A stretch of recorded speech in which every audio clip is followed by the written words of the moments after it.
নহয় আচলতে আমাৰ বিজি ৰোড বুলি কয় যেটো এই বিজি ৰোডটো আমাৰ শিৱসাগৰৰ ষ্টেচন চাৰিআলিৰ পৰা আমাৰ সোণাৰীলৈকে গৈছে।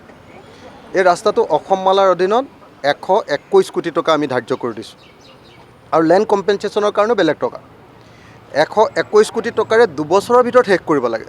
যোৱা মাৰ্চ মাহত মানে 2024ৰ মাৰ্চ মাহত কাম শেষ কৰিবলগীয়া আছিলে, কিন্তু এতিয়ালৈকে ফিজিকেল প্ৰগ্ৰেছ মাত্ৰ 14%, 14% প্ৰগ্ৰেছ কৰি মানে পলিটিচিয়ানৰ নাম লৈ ঠিকাদাৰ শিৱ হৰলালকাই ইয়াত কাম পেলাই থৈ সদায় বেলেগ বেলেগ নাটক কৰি আছে। আগতে এবাৰ চাই লৈ মই তেওঁক কৈ দিলোঁ যে তুমি ইমান দিনৰ ভিতৰত কাম শেষ কৰিব লাগিব, গভৰ্ণমেণ্টৰ টাৰ্গেট মাৰ্চতে আছিলে, তথাপি তুমি নোৱাৰিলা, গতিকে 2 দিন টাইম লৈ তুমি শেষ কৰি দিয়া। তাৰপিছত বহুত প্লেনিং দিলে, প্লেনিং দিয়াৰ পাছত গোটেই ইঞ্জিনিয়াৰ চব আছিলে, চব প্লেনিং দিলে আমুকৰ ভিতৰত কৰিম। তাৰপিছততো আহি তেওঁ ড্ৰেইন কেইটামান খান্দি লৈ পেলাই থৈ গুচি গ'ল। এতিয়া আপুনি দেখিছে যে শিৱসাগৰ নগৰখন ষ্টেচন চাৰিআলিৰ পৰা এই গোটেই পাৰ্টটো একেবাৰে থাকিব নোৱাৰা, একেবাৰে জমৰ নগৰত পৰিণত হৈছে। গোটেই ব্যৱসায়বিলাকৰ ব্যৱসায় বৰবাদ হৈ গৈছে।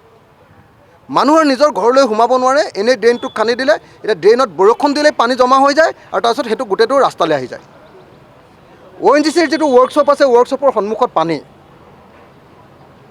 একমাত্ৰ শিৱ হৰলালকা নামৰ এই যিজন ঠিকাদাৰ, যিজনে পলিটিকেল স্পন্সৰশ্বিপত ইয়াত ঠিকা লৈছে আৰু পলিটিকেল স্পন্সৰশ্বিপত দাদাগিৰি কৰি অফিচাৰবিলাক ইঞ্জিনিয়াৰবিলাকৰ ওচৰত দাদাগিৰি কৰি কাম নকৰাকৈ পেলাই থৈছে। তেওঁক সেইকাৰণে আজি লাষ্ট ৱাৰ্ণিং দিবৰ কাৰণে তেওঁক লৈ আহিছিলোঁ ছাৰ্ভে কৰিবৰ কাৰণে, কিন্তু তেওঁ এতিয়া মিছাকৈ পলাইছে। তেওঁ আমাক জনাইছে যে 5 দিনৰ আগৰ পৰা তেওঁ বেমাৰ, অথচ তেওঁ পৰহিৰ দিনটোত এক্সিকিউটিভ ইঞ্জিনিয়াৰৰ ফোনত মোৰ লগত কথা পাতিছে যে মই 10 বজাৰ আগত গৈ আছোঁ, ছাৰ পাই যামগৈ, এনেকৈ কৈছে।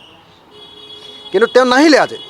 সেইকাৰণে আজি যি প্ৰজেক্টৰ যাৰ ইয়াত ছুপাৰভিজনৰ দায়িত্ব আছিলে তেওঁলোকক মাতি লৈ অহা হৈছে, তেওঁলোকক কৈ দিয়া হৈছে হয় তেওঁ কাম সোনকালে শেষ কৰি দিব লাগিব, নহ'লে এই কামটো তেওঁ এৰি দিব লাগিব। মুঠতে পাব্লিকক এনেকৈ হাৰাশাস্তি দিবৰ কাৰণে আমি কেতিয়াও দিব নোৱাৰোঁ। আপোনালোকে চবতে গোটেই ৰাস্তাটোৱে তেনেকুৱা। ক'ৰবাত স্কুলৰ সন্মুখত এনেকুৱা হৈছে যে ডাঙৰ ডাঙৰ গাঁত। ৰাস্তাটো যেতিয়া তেওঁক কামত দি দিলোঁ, যোৱা 2 বছৰ তেওঁ এই ৰাস্তাটোৰ কাষ্টডিয়ান। যদি কিবা ক'ৰবাত বেয়া হৈ থাকে তাৰ ৰিপেয়াৰিং কৰাৰ দায়িত্ব তেওঁ। ৰিপেয়াৰিঙৰ কথাটো বাদেই দিয়ক, মানুহক এনেকুৱা হাৰাশাস্তি কৰিছে যে ৰাস্তাটো কেতিয়া হ'ব আমাৰ কোনো গেৰাণ্টি নাই। যিটো 2 বছৰৰ ভিতৰত শেষ হ'ব লাগিছিলে, এতিয়া 2.5 বছৰ হ'ল, 2.5 বছৰত 14% কাম হৈছে। আৰু তাৰ পাছত পলিটিচিয়ানৰ নাম লৈ তেওঁ আকৌ ডাঙৰ কথা কয়। মোৰ সন্মুখততো পলিটিচিয়ানৰ নাম লৈ লাভ নাই নহয়। পৃথিৱীৰ ডাঙৰ পলিটিচিয়ানৰ নাম লৈও মোৰ সন্মুখত কোনো কাম নাই। অতি স্পষ্টকৈ কৈ দিয়া হৈছে হয় তেওঁ কাম এৰিব লাগিব, নহ'লে সোনকালে তাক কাম শেষ কৰি দিব লাগিব। মানে 4 লেনযুক্ত আমাৰ যিটো নেশ্যনেল হাইৱে জাজিৰ পৰা আমাৰ ডিমৌলৈকে, সেই কামটো তেওঁ লৈছিলে আৰু সেইটো পলিটিচিয়ানৰ বেহেস্ততে লৈছিলে। লৈ সেই কামটো কৰিব নোৱাৰিলে, তাৰপিছত তেওঁ তাত চাৰেণ্ডাৰ কৰিলে। চাৰেণ্ডাৰ কৰাৰ পাছত মোক ক'লে যে ছাৰ এইবাৰ চিন্তা নাই, এইবাৰ একদম মই আৰু ইয়াত ঢালি দিব পাৰিম প্ৰাণটো, পূৰা ধুনীয়াকৈ কামটো কৰি। মই ভাবিলোঁ ঠিকে আছে। সেইকাৰণে তেওঁ কালিৰ ইনস্পেকশ্যন এটা কৰালোঁ ইঞ্জিনিয়াৰ। তেওঁ এটা প্লেন দিলে যে আমুক এনেকৈ ধৰণে মই কাম কৰিম।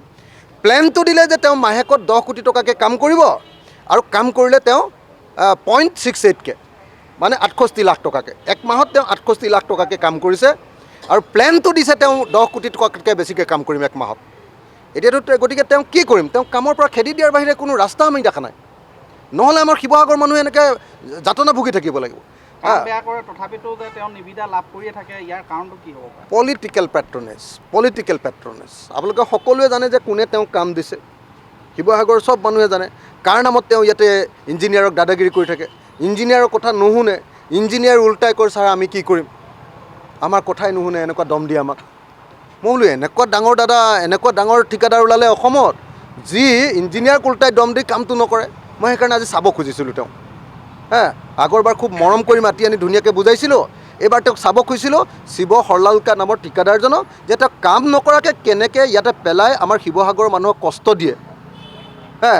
তেওঁ কাম কৰিব নে নকৰিব আজিয়ে খাস্তাং কৰিলোঁহেঁতেন, তেওঁক একদম শেষ সিদ্ধান্ত দিলোঁহেঁতেন যে তুমি ইয়াত নালাগে আৰু তুমি যোৱা, যদি নোৱাৰা তুমি ইয়াৰ পৰা যোৱা, আমি নতুন মানুহক দিম। ধন্যবাদ।